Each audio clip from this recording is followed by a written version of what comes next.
Welcome to the What's Your Story podcast with host Ron Caughlin. This podcast dives into the exciting world of AI for marketers. Each episode, we chat with marketing leaders and educators who are using AI to transform their strategies. Get ready to discover how AI is revolutionizing marketing and learn how you can leverage these powerful tools. Once again, this is the What's Your Story podcast, your guide to navigating the AI-powered digital landscape. Looking forward to the discussion. Well, hello, everybody, and welcome back to the What's Your Story podcast, Gen AI version. Again, this is Ron Caughlin, your host, bringing you the up-to-date information on generative AI, agentic AI, and everything AI, and talking to some really great guests recently about different ways to use AI and in different fashions, as well as some ethical concerns around AI and other things. So today I have a really interesting guest coming from all the way from Los Angeles, California. His name is Neal Foard. Hi, Neal. How are you doing today? Hey, thanks for having me on, Ron. You are the apex predator of timely topics for podcasts. Yeah, and I actually talked to another person, Kim Carson from California as well, a couple episodes back. She talked about the inequities of AI, and it was quite an interesting discussion that we had there. But why don't you just tell us a little bit about yourself, what you've been up to, and how you got to where you are today? Yeah.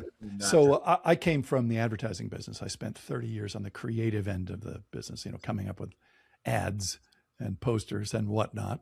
And I was an executive creative director at many big agencies, Saatchi Saatchi and Foot Cone and Building and so on, Bates in Hong Kong, New York, LA. And in that time, the thing that I learned again and again, something that your audience probably knows by instinct, which is the way you describe something affects its value. It isn't enough to have a good idea. You can't even produce a good idea unless you can sell it. And so before any advertisement, there's the advertisement for the advertisement. There's the propaganda pitch to get people to buy your idea. So I did thousands of presentations. And what I learned is very old-fashioned, which is the best way to communicate anything is with a story. I'll give you an example. Storytelling is the default operating system for human beings. That's why I teach it now, because it is the most valuable skill outside of technical expertise than you can have, the ability to persuade someone. If I put up 5 bullet points that described me, maybe you'd remember one, hours later, maybe. But you probably have had the experience. If you've only heard the tortoise and the hare maybe once or twice in your life, the last time you probably heard the story of the tortoise and the hare was maybe 15 years ago. And yet you could tell me that story right now with enough fidelity to where the moral would make sense. It's just a little Aesop's children's fable, but you remember the point.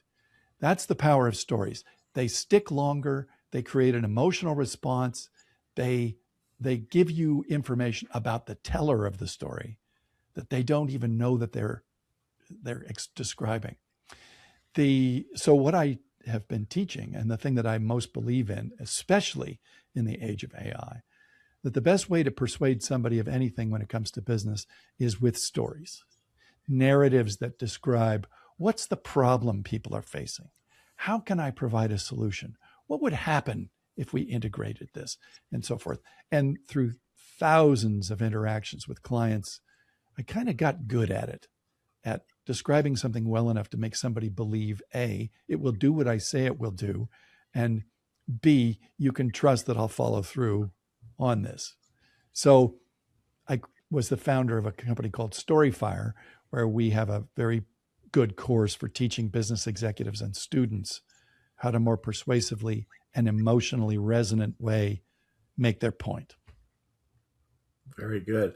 Now, in this era of AI, obviously, I found this with students. They'll use AI to create stories. And so what are you finding in terms of these tools that are out there today and how people are using them?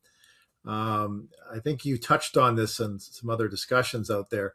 on this whole human element. It can't really replicate that. So what do you mean by that? It can't replicate the human element. Well, AI can replicate the human element, but what human? And what it does is it produces a very anodyne, sort of straight down the middle aggregate of humanity until it becomes a little bit like, I want you to imagine a car that has to please everyone. This is the secret of the Toyota Corolla or the Toyota Camry or the Honda Accord, right? They are pretty good solution for almost everybody. But the problem is they come out looking like a Toyota Corolla. Now, trust me when I tell you, I'm an enormous fan of the Toyota Corolla for reasons I will be happy to explain later. But in the meantime, nobody gets laid from, pulling up in a Corolla. And so when people use AI to tell stories, or they use AI to write their pieces for them, it comes out in that very anodyne, average, boilerplate, put everybody into a blender, and then what comes out is beige. It comes out that way. So what you want to do with AI is you want to use it as a tool, not as the solution. The tool is to try to help you find your voice. It's to give you a first draft, maybe. I've actually got an AI tool that I call Storyfire Spark that will help people describe ideas. But what's different about it from, say, ChatGPT is ChatGPT is trying to provide you with a very quick and serviceable answer. But what my Storyfire Spark thing does is it tries to help you find your voice. So it's very interactive, and it says, okay, give me more. Tell me more about what you're trying to say. What are you trying to persuade? Who are you trying to persuade? What tone of voice would you like it to have? And so on. And it guides you through the process. And there's what's good about AI, I reckon, in almost any form, is it will help you amplify what you're good at if you use it right. But unfortunately, people, they use it to reduce their labor, not to make the most of what they're good at. And I think people could have more discipline about it and say, okay, in the words of Ernest Hemingway, the first draft of anything is crap. So this is a starting point, not the end point. In order for it to make it sound like you have to experiment and find your voice and so on. And it's a crazy thing, Ron. As an educator, the journey has to contain struggle. It has to contain failure. You can't rely on things to be easy. AI is a little bit like an e-bike, right? It doesn't help you build muscle. It doesn't help you really appreciate the journey in a way that you control. Cycling is one of the most enjoyable activities any human being can do. But when you let somebody else push the bike for you, you lose something in the translation. By the way, have you been, not to derail us, but what I'm hearing from ER nurses now is that the number one cause of kids' injuries is e-bikes. That's what they're saying. That, how that the ER nurses would say, what's the thing they've learned? Don't buy a motorcycle. Yeah. Like, that's the number one thing they tell people. Now they're saying, oh my God, e-bikes are worse than motorcycles. Yeah. Because you've got a lower age cohort with less inhibition about danger and the less likelihood to wear helmets and so on and so on. But anyway, to return to the theme, the way that I'm seeing AI used well is when people use it to find inspiration and information and make sure that they're correct about something. Like they'll be doing a story, say, for example, on Machiavelli. So what they use AI for is as the most cool research tool in the world. They can really go down the rabbit hole with AI to say, I prefer Perplexity because it will not only cite its sources, but it will really let you go deep dive on something because it tells you where it got its information then, and it starts to ask, which of these things would you like to explore more? Mm-hmm. And so it really helps you get educated on some subject that you have an interest in. But I'm probably over answering. No, I think this is great. Okay. I think that, one of the things we have found with at the college level is that students are using AI and trying to say this is their own work. So this Yeah. brings up this whole area of ethics, and and that's a really big concern out there in many different ways. Or I don't think students realize they're cheating themselves. yeah, It's a little bit like you say, okay, I want to get ripped, so I got to go to the gym. It's hard. You're going to have to push yourself. You got to be consistent. You got to show up. But if you offered somebody, I can give you 6-pack abs simply by sucking away the fat with liposuction, come on, bro. That doesn't teach you anything. It's a shortcut that actually doesn't make you any healthier. It's odd. And in an education context, I'm starting to hear whispers that colleges are just simply outlawing. They're saying no computers, no phones, no nothing. You're going to have to do it analog.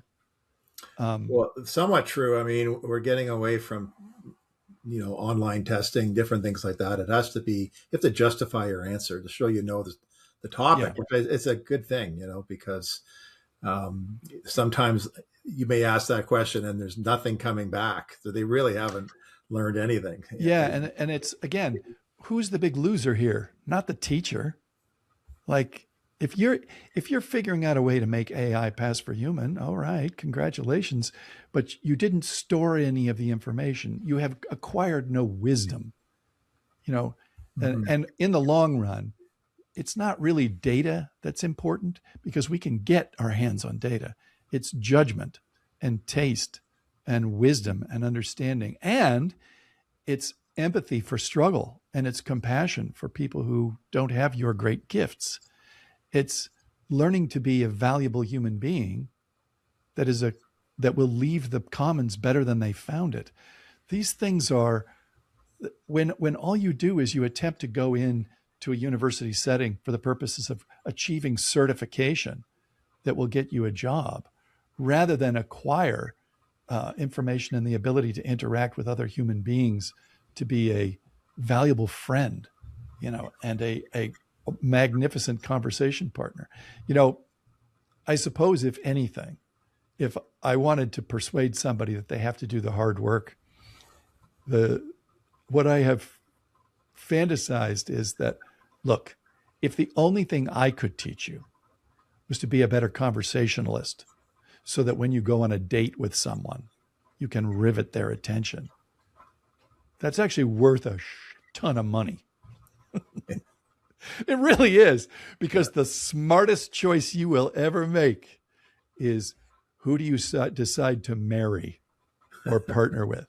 Like, the choice of a lifelong partner is maybe the most important decision you will ever make. If I go to the University of Central Michigan, or I go to UC Berkeley, or I go to the Citadel, those decisions definitely impact your life, but not as much as choosing well of a mate. Yeah, that's true. Like, you find AI somebody can't help you do that. But I mean, if you can tell stories well in an age of AI, I mean, you can tell them live, you can get up on stage, or you can stand in front of a wedding, or you can give the kind of eulogy that makes someone's grief less. You have become an asset to the species. And have you ever heard this thing from Scott Galloway, where Scott Galloway talks about how the sense of humor is like one of the most important things that a young person can cultivate? And he says, because he goes, when you can make a young woman laugh, they're laughing, they're naked. Yeah. And the same is true of the opposite. I don't know if you've had this experience, but man, when I would meet a funny woman, she just gained, 3 points on the 1 to 10 scale of attractiveness. And I know it's true for men. A woman who, is objective about a man's strengths, when they look at a man with a sense of humor, they think, how dumb can he be? right? If he's funny, how dumb could he be? Yeah, it's true. So when you're thinking about the platform that you have, how are companies using it? Are they making stories? Are they creating copy? What are they doing? Are they Yeah, is it so advertising, or how does it work? yeah, all of those things. But Okay. the ones that I'm happiest with, I'm actually doing a clinic in Chicago next week, and the context is that these people have a really good product. It's really good. But oftentimes, a better mousetrap doesn't mean they're going to beat a path to your door. You do have to persuade them of its usefulness and the context of how to use it and what it's good at. They do that most effectively when they tell stories about the past struggles of other clients, Mhm. the success stories and how they guided them to a better future. And they do it concisely. They have that sort of 3-act structure. Hey, can I tell you about a client that we had that's very similar in nature to what you're trying to do? This was the problem they had. With this challenge, we were able to supply them with this solution. And you know what happened? Both something that they expected and something they didn't expect. And with that, all of a sudden, what would have taken me 15 bullet points took me less than 45 seconds, or it just took me 2.5 minutes. It took me the length of a pop song to give them everything they basically needed to know. And not only were they able to internalize that information, they can repeat it because the client sitting in front of you, yeah, they may have the ability to say yes, but that doesn't mean they're not going to have to run it up the flagpole and explain it to the CFO and explain it to the CEO and explain it to their constituents and explain it to the people that they're buying it on behalf of. You have to explain some purchase like 6 times. You've got to give people the ability to repeat what you told them. And you're never going to do that with bullet points. You're only going to do that with a story. And it's really useful for me to be able to walk into this client and say, let's talk about the strengths of your product. Let's construct a narrative that you can tell that's concise, pointed, entertaining, and leaves people with the feeling like, oh, this person's very organized. They told me that very well. I believe they have the ability to communicate ideas quickly. And so essentially what I do in these clinics is I say, I'm going to start with this. We're going to spend an hour where I'm going to help you steal the secrets of advertising, because they spent trillions of dollars to learn lessons that I'm going to give you now.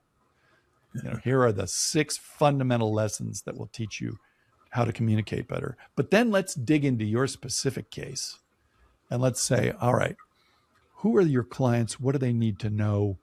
What makes you credible to them, and so on and so on. By the way, what's very interesting is, in almost every business that involves some technical expertise, whether it's aerospace or whether it's pharmacology or whether it's investments, there's always that person in the organization that is the really good analyst, the brilliant chemist, the brilliant financial analyst, the brilliant engineer who delivers 50,000 more pounds per square centimeter of fuel. In every one of these cases, these people were not selected for their ability to tell stories. They're selected because they are brilliant at their thing. But oftentimes you will find that they're a little bit on the spectrum and they may be a little socially awkward. They're not charismatic people because they have no need to be. Often you have to bring these people into the room in order to justify a very expensive investment. An investment counselor has to stand in front of a board that is the trustees of a gigantic $10 million trust, or you are talking to the engineers at CVS that are adopting some new drug, and so on and so on. You have to justify your decisions. So you got to bring the expert into the room. Well, if they're not good at describing what they're doing, it can really wreck the afternoon. But what you can do with people like that is you can give them the script and they will nail it. You just got to take the time to say, here's what you need to say. And by the way, I saw a magic happen once when a chemist was able to say to a client, hey, look, Ron's asking me to contribute now. my part, can I just start by telling you I really love my subject, but that can be a real problem because I tend to just keep talking because I'm so fascinated by it. So can I just start by saying you have permission to cut me off at any point because you've heard enough, and I will absolutely take no offense. So the beauty of something like that is they become they suddenly become ultra credible because they love their subject, but they also become a human and sort of endearing because they've recognized their own flaws. Right? They don't go in and sell you how great they are. They just say, there may be a moment in this when you're going to have to stop me, and you are allowed to do that. And in its way, Ron, it's a story. That's a story. Yeah. It's a story about somebody who's joined you today and has a tendency to over-explain. But because they've had this experience before, they don't want you to be embarrassed. They give you permission to save them from themselves. It's a very endearing quality. Yeah. So in this area of AI, and when you are talking about this area of emotion, but the reality is AI is very data driven. So what kind of I guess information can you inject to spark emotion and truth and empathy? You're asking the absolute perfect question for everything with respect to AI and persuasion. What you need to do is you need to analyze what is important to whom I'm talking to. Mm-hmm. And better than most, there's numbers and then there's what they mean. And sometimes what they mean is counterintuitive to the numbers. Sometimes the numbers do not include what you cannot measure. And have you ever heard Rory Sutherland talk about the doorman fallacy? I have not. No, maybe you could explain it. So the doorman fallacy goes like this. An efficiency expert goes into a high-rise hotel or apartment building, and the efficiency expert looks at the doorman and goes, what the hell is this guy good for? He opens the door. I can install an automatic door opening device, and I can save this building $75,000 a year. Never mind that what is not measured is the added safety of having somebody whose eyes are on that front of that building all day, having someone who will get rid of people camping out nearby that maybe are not the best quality people, having somebody who will look after female patrons of the building, having somebody who will make sure that your packages are brought in from the rain, or who won't let somebody into the building that maybe oughtn't be there. This doorman is getting you a cab when it's difficult to do so in the rain. And on and on and on, the lists of things that are not measured, but that nevertheless make the building much more pleasant, much safer, and in the long run, a much better address. It makes the property more valuable. The doorman fallacy is they've only measured what they can measure, and they have come to the wrong conclusion. What AI can be helpful with is helping you, through the use of AI, try to identify things that are not measured. Or it will help you say, these are the things that are measured. These are the things that I can determine why they would be important to a client. But let me use AI to also interrogate what we can't measure and interrogate what other things the customer is concerned with that maybe I can address. I used to have a CFO was one time my boss at Saatchi, and he was very good at using stories in order to communicate the meaning of numbers. Now, I don't think he was hired to do that. I think he was just hired to add the numbers correctly and propose ways to spend it more efficiently. But they got way more than their money's worth because he could go into clients and explain hidden meaning behind trends. He could tell you what the numbers meant. He could hint at where they were going. And then he would tell you what to do if the numbers did as they predicted, but also what to do if the numbers didn't go where they predicted. He was very valuable for his ability to say what numbers meant. And this is where I think storytelling and AI are a really fantastic marriage, because it lets you not have to do all of your effort adding up the numbers and the measurements and the KPIs and so forth, but rather expend your intellectual energy on, okay, how can we exploit this insight? And what are we missing? It's in the what's missing here that is often the true insight. I'll give you a secret from propaganda, for example. Ron, if you go into the store, the supermarket, and you look on the shelf, and this one says orange juice, and this one says orange juice beverage, what's the one thing you can be absolutely certain of that with a product that it's called orange juice beverage, that it's not orange juice, or they would have called it orange juice? You see what I mean? Yeah. It's like, there's something wrong here that I can't put my finger on. Yeah. Why is it called a sales event instead of a sale? Well, because if it's called a sales event, they don't actually have to reduce the prices on anything. True. But if you call it a sale, you have to actually show that they're saving money.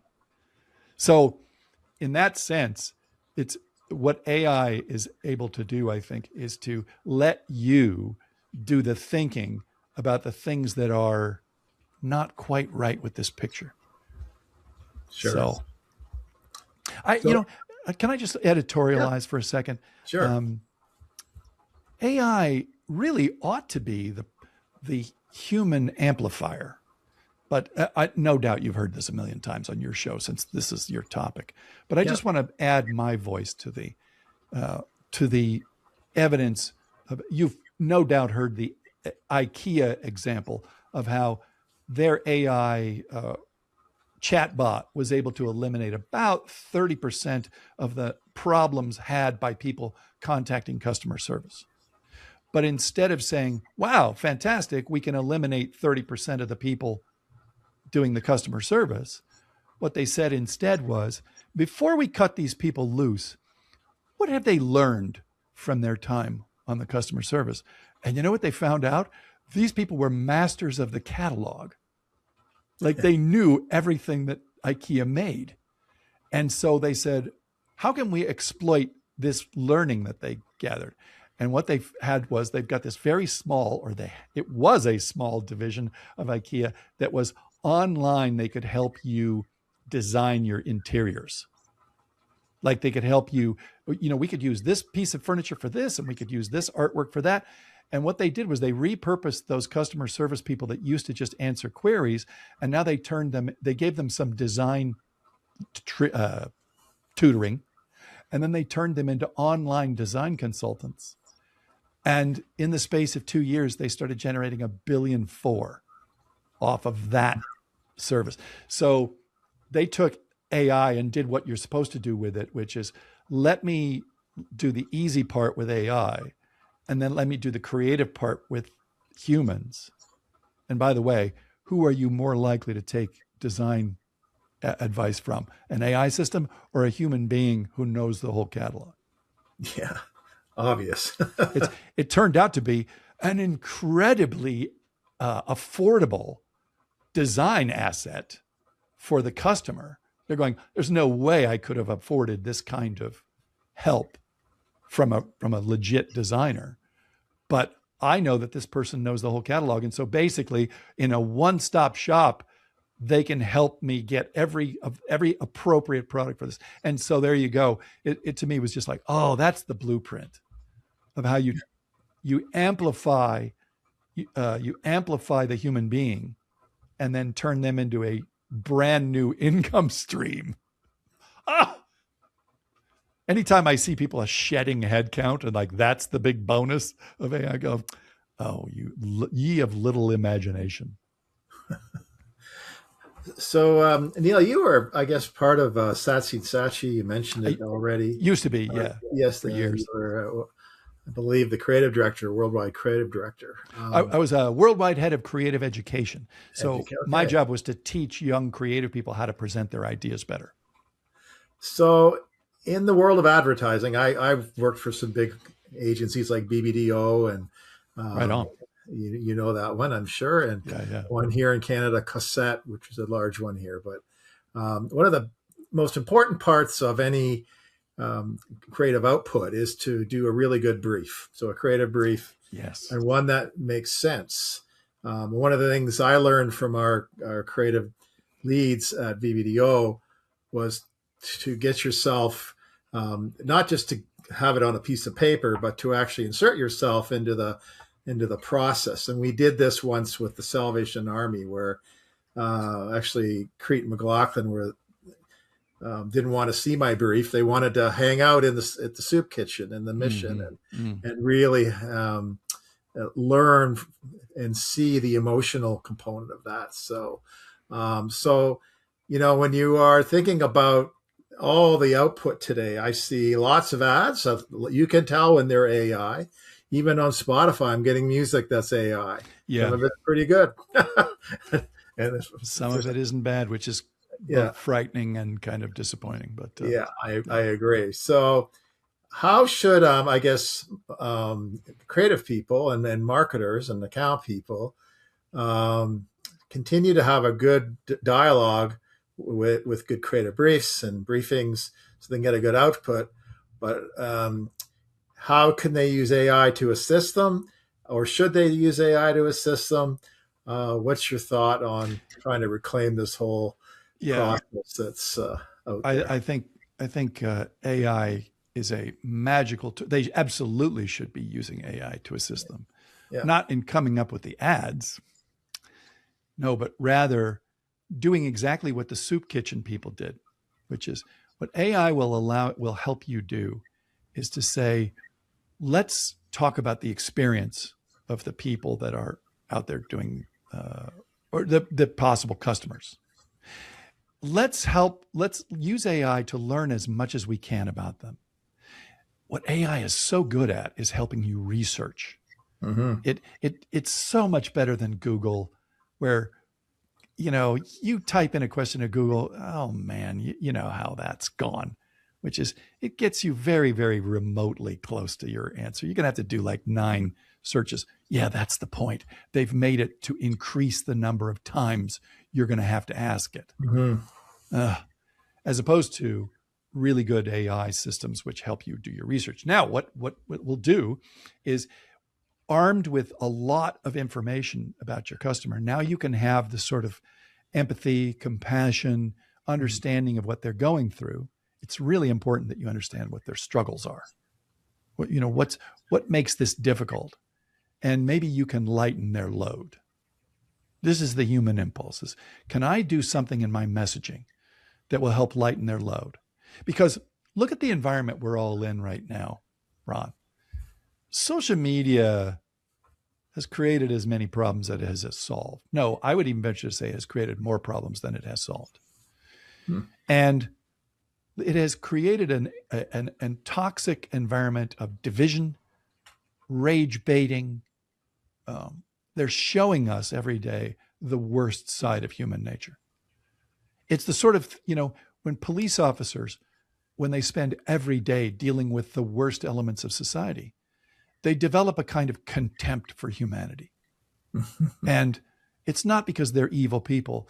It's because they have been soaking in this awful part of humanity. And it feels like what has resulted is they become ugly and mean, or they're subject to that sort of effect. And it's social media, by showing us awful, toxic people, a train wreck, just a parade of awfulness. It creates an environment in where we are not our best selves. Advertising, oddly, is a wonderful way to reflect the better angels of our nature. And it's a wonderful way to ease and soothe people's pain, as opposed to trying to make them feel less than, or make them feel like they don't measure up. And the only thing that will solve their problem is this weight loss program or that new shoe. Instead, you can enjoy the process of being alive. You know that ad for Shreddies? You probably saw it, where it was like new diamond-shaped Shreddies, where they just take the cereal and they turn it on its corner. Yeah. Does that ring a bell? Yeah. That to me was a really good example of the brief. I don't know what the brief was, but I know that within the brief it said you cannot say new. because we've done nothing to change the product. Well, you know that creative people will not take that kind of direction lying down. Oh, can't say new. We'll see about that. So they just take the cereal and turn it on its edge and go, new Diamond Shreddies. And what happens is all of us watching the ad, we're howling with laughter, and we just love these people at Shreddies for improving our day with a laugh and a little injection of, the sort of playfulness and pirate-like attitude. I'm not going to follow instructions. Yeah. No, I'm going to say new. And you know what else? I'll be telling the truth. And it's that rambunctiousness, that spirit that I believe the more you know about someone, you know how to reach that part of them. So AI is this tool for helping you educate yourself on someone. Like what drives them? What are they afraid of? What's making their lives miserable? And you try to be the antidote, the antiseptic, or what's the word I'm looking for? It's the anti-venom, that gets them over the rattlesnake bite. I think we have an opportunity with AI in advertising, especially, to familiarize ourselves with somebody so you can walk a mile in their shoes, and we'll make them kind of heroic to you. There's nothing quite like that, to being sympathetic to an audience that will deliver the kind of advertising that appeals to them. Yeah. If you had a crystal ball, where do you see this going in the next 3 to 5 years, AI? And everything always goes in two directions at the same time. Mm-hmm. For example, AI doubtless will be used as a way to bamboozle and fleece people. They'll identity theft, and there'll be a million new ways that they try to steal your money from you, and they'll get really good at that. AI will reproduce people's voices so that an 80-year-old grandmother gets a call from her That's grandson. Very bad. Yes, I know. Right? Yeah. That's AI. AI also, there will be some douche nozzle out there who's creating endless versions of the same blues number so that they can put it onto Spotify and essentially wreck everyone else's ability to get money by spoiling the average number of who's making money.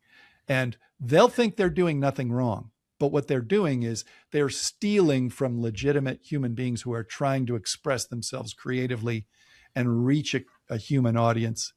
So there'll be that. Yeah. But there will also be what I'm talking about, which is they use the tool with a specific mission of trying to improve other people's lives by learning about them, by thinking of new solutions. And I would just rather be on the good side of that than the evil side of that. Yeah. Well, that's a very good answer. Well, listen, I want to thank you for joining us today. We've come up to the end of our discussion today. This is the What's Your Story podcast, and you can find it on Spotify, iTunes, YouTube, National Radio Public, and a number of other places. But I invite you to follow us and download our podcasts, and we're coming at you every week. And Neal, it's been a real pleasure. I'm surprised we never met in the advertising world. I was in it quite a while and then became a client. Even met Lee Clow. I got to work with him, which was quite amazing. He helped me create a brand up here in Canada. So. Lee Clow lives in my neighborhood. We played tennis before. It's good. And he tells great stories. So does he ever? I mean, I'm not sure. There are 5 people in advertising that have had more of an impact than he has. He may be at the top of that list. Yeah. There are the giants, right? There's David Ogilvy and Bill Bernbach, and Clow is in that list. Yeah. Yeah. Yeah. Well, we got to meet him in his treehouse at TWA Chiat Day. Yeah. In Venice. That's where he was, a treehouse in the middle of the office. So it was quite interesting. But anyway, thanks a lot. And we'll be chatting with you. And everybody, once again, please, like us on and find us on YouTube and Spotify and all that. So take care. Have a great day. Okay, Neal, take care. Cheers. You too.